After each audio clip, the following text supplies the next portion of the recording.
بسم اللہ الرحمن الرحیم۔ تفہیم القرآن، سید ابو الاعلیٰ مودودی۔ مقدمہ۔ اعوذ باللہ من الشیطان الرجیم، بسم اللہ الرحمن الرحیم۔ مقدمہ تفہیم القرآن۔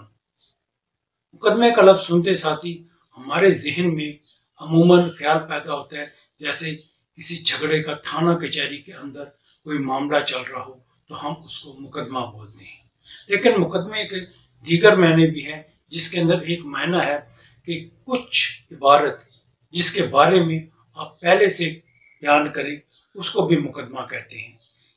جیسے کوئی آپ کتاب لکھیں تو اس کے بارے میں وہ عناصر جو کتاب کے اندر موجود ہیں اس کو بھی آپ مقدمہ کہتے ہیں۔ اس کو اسی طرح سمجھ لیں جیسے انگلش میں اس کو ٹرائل بولتے ہیں۔ اکاؤنٹس کی لینگویج میں اگر آپ دیکھیں تو بیلنس شیٹ بنانے سے پہلے ایک ٹرائل بیلنس بنتا ہے جس کے اندر تمام اکاؤنٹس کی تفصیلات موجود ہوتی ہیں تاکہ آپ کو بیلنس شیٹ بنانے میں آسانی رہے، اس کو آپ ٹرائل بیلنس بولتے ہیں۔ بالکل اسی طرح مولانا مودودی رحمۃ اللہ علیہ نے اپنا تفہیم القرآن کا مقدمہ خود پیش کیا تاکہ قاری کو اور پڑھنے والے کو یہ بات سمجھ آ سکے کہ تفہیم القرآن میں کن باتوں کو، کن عناصر کو زیر بحث لایا ہے اور تاکہ قاری کو سمجھنے کے لیے آسانی رہے۔ تفہیم القرآن کا دباچہ پڑھنے کے بعد جو اتنے خوبصورت انداز میں لکھا گیا ہے، میں سمجھتا تھا کہ مقدمہ لکھنے کی کوئی ضرورت پیش نہیں آنی چاہیے، اور اسی فکر کے ساتھ جب میں نے مقدمے کو ایک دو بار پڑھا تو ہر بار مجھے ایک نئی بات سمجھ آئی اور میں اس بات کا قائل ہوا کہ اگر مولانا مودودی رحمۃ اللہ علیہ تفہیم القرآن کا مقدمہ نہیں لکھتے تو مجھ جیسے قاری کو، مجھ جیسے ناظر کو تفہیم القرآن سے جو دلچسپی ہے اس کو پڑھنے اور سمجھنے میں یقیناً دشواری پیش آتی۔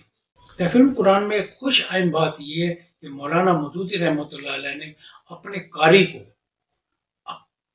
طالب علم اور ناظر کے لفظ سے مخاطب کیا ہے، یعنی ایک طالب علم، ایک مبصر، ایک طلبگار، ایک سیکھنے والا۔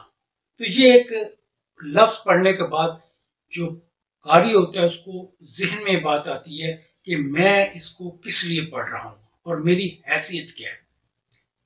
تفہیم القرآن کا مقدمہ پڑھنے کا جو طریقہ، پھر اس پہ عمل، اس میں پیش آنے والے واقعات، قرآن کی تاریخ، اس کا حفظ ہونے سے کتاب کی شکل آنے تک بہت سارے ایسے معاملات مولانا مودودی رحمۃ اللہ علیہ نے مقدمہ تفہیم القرآن میں بیان کیے۔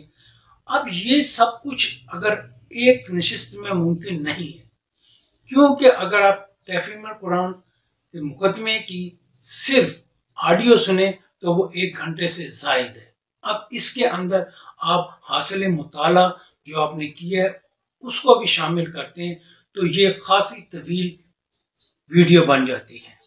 اس لیے اس کو ہم نے 15 حصوں میں تقسیم کیا ہے اور ہر حصے کو اس مقصد اور اس نقطہ نظر سے رکھا ہے کہ اس کے اندر مولانا مودودی رحمۃ اللہ علیہ نے کسی خاص بات کو بیان کیا ہے جو ایک قاری، ایک ناظر، ایک طالب علم کے لیے مطلوب تھی، اور وہ اس کو غور کرے کہ اس کے اندر کیا بات ہے، تاکہ مقدمہ سمجھ آئے گا تو آپ کو تفہیم القرآن کے وہ باتیں بھی سمجھ آئیں گی جو مولانا مودودی رحمۃ اللہ علیہ نے اپنی تفسیر میں بیان کی ہیں۔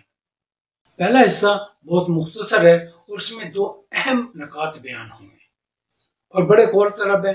پہلی بات کہ قاری کو نہایت آسان لفظوں میں، آسان جملوں میں بات کی جائے تاکہ وہ قرآن کے معنی کی اوپری سطح پہ نہ گھومے بلکہ قرآن کے گہرائی میں جائے اور اس کو بات سمجھ آئے کہ قرآن انسان سے کیا چاہتا ہے اور اس کی طلب کیا ہے۔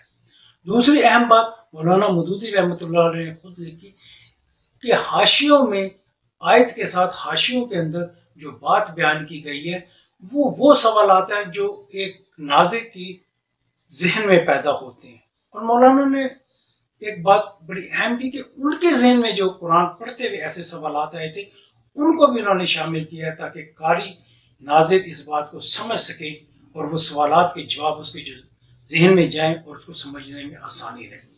جیسا کہ ہم نے دیباچہ میں عرض کیا تھا کہ اسکرین پر آپ کو QuranUrdu.com کے صفحے نظر آئیں گے، لیکن جس وقت آپ تفہیم القرآن کھولیں گے تو وہاں پر صفحہ مختلف ہوتا ہے۔ اس لیے ہم آپ کو ساتھ ساتھ بتاتے جاتے ہیں کہ یہ پیراگراف تفہیم القرآن کے کس صفحے پہ موجود ہے۔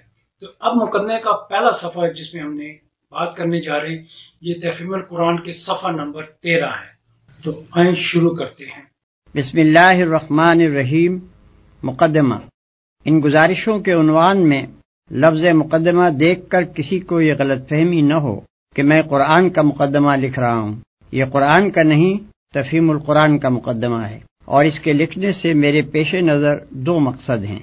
اول یہ کہ قرآن کا مطالعہ شروع کرنے سے پہلے ایک عام ناظر ان باتوں سے اچھی طرح واقف ہو جائے جن کو ابتدائی میں سمجھ لینے سے فہم قرآن کی راہ آسان ہو جاتی ہے، ورنہ یہ باتیں دوران مطالعہ میں بار بار کھٹکتی ہیں اور بسا اوقات محض ان کو نہ سمجھنے کی وجہ سے آدمی برسوں تک معنی قرآن کی سطح ہی پر گھومتا رہتا ہے، گہرائی میں اترنے کا راستہ اسے نہیں ملتا۔ دوم یہ کہ ان سوالات کا جواب پہلے ہی دے دیا جائے جو قرآن کو سمجھنے کی کوشش کرتے وقت بالعموم لوگوں کے ذہن میں پیدا ہوا کرتے ہیں۔ میں اس مقدمے میں صرف ان سوالات کا جواب دوں گا جو خود میرے ذہن میں اول پیدا ہوئے تھے یا جن سے بعد میں مجھ کو سابقہ پیش آیا۔ ان کے علاوہ اگر کچھ اور سوالات بھی جواب تلق باقی رہ گئے ہوں تو ان سے مجھے آگاہ کیا جائے، ان کا جواب انشاءاللہ آئندہ اشاعت کے موقع پر اس مقدمے میں بڑھا دیا جائے گا۔